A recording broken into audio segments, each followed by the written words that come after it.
देश के करोड़ों कर्मचारियों के लिए बड़ी खुशखबरी आई है। अगर आपका भी पीएफ कटता है या आप ईपीएफओ के सदस्य हैं, तो अब आपका लंबा इंतजार खत्म होने वाला है, क्योंकि सरकारी सूत्रों के मुताबिक 15 जुलाई तक करोड़ों खाता धारकों के पीएफ खाते में ब्याज की रकम जमा हो सकती है। जी हाँ, कर्मचारी भविष्य निधि संगठन यानी कि ईपीएफओ ने कुछ दिनों पहले ही ये जानकारी दी थी कि वित्त वर्ष 2025-26 के लिए पीएफ पर मिलने वाले ब्याज को खातों में जमा किया जाएगा। अब इसकी तारीख भी सामने आ गई है, मगर इसका फायदा किस किस को मिलेगा, इस बार आपके खाते में कितना ब्याज आएगा, पीएफ का ब्याज आखिर कैसे कैलकुलेट होता है और इस बार क्या बदलाव हुए हैं, चलिए हम आपको बताएंगे सब कुछ इस वीडियो में। दरअसल सरकारी सूत्रों के मुताबिक ईपीएफओ ने वित्त वर्ष 2025-26 के लिए 8.25% ब्याज कर्मचारियों के खाते में जमा करने की प्रक्रिया पूरी तरह से तेज कर दी है। इस समय देश भर के ईपीएफओ कार्यालयों में आखिरी चरण का फील्ड वेरिफिकेशन चल रहा है और जैसे ही ये प्रक्रिया पूरी होगी, करीब 1,40,000 करोड़ रुपए से ज्यादा की ब्याज राशि करोड़ों खातों में ट्रांसफर कर दी जाएगी, क्योंकि इस बार सिर्फ एक्टिव कर्मचारी ही नहीं बल्कि ऐसे रिटायर सदस्य भी इस ब्याज के हकदार होंगे जिनका पीएफ खाता नियमों के तहत अभी भी ब्याज पाने के दायरे में है। ईपीएफओ में अभी करीब 9 करोड़ एक्टिव खाता धारक हैं और बड़ी संख्या में ऐसे रिटायर सदस्य भी हैं जिन्हें नौकरी छोड़ने के बाद भी तय नियमों के तहत 3 साल तक पीएफ पर ब्याज मिलता रहता है। यही वजह है कि इस बार कुल मिलाकर के करीब 34 करोड़ ईपीएफओ सदस्यों को ब्याज का लाभ मिलने जा रहा है।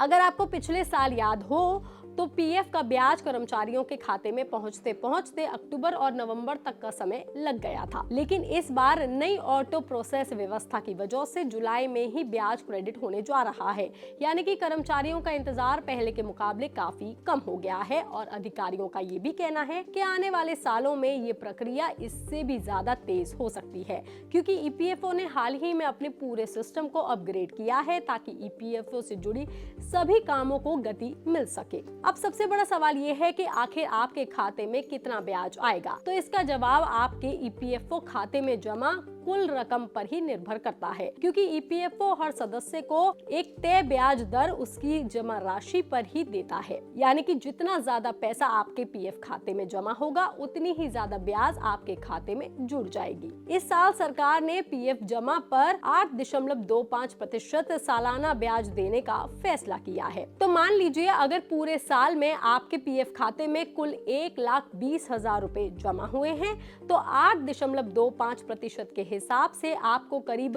5,362 रुपए 50 पैसे का ब्याज मिलेगा। यानी कि आपका कुल पीएफ बैलेंस बढ़कर के करीब 1,25,362 रुपए 50 पैसे हो जाएगा। वहीं अगर आपके खाते में 5 लाख रुपए जमा हैं, तो लगभग आपको 40,000 रुपए से ज्यादा का ब्याज मिलेगा।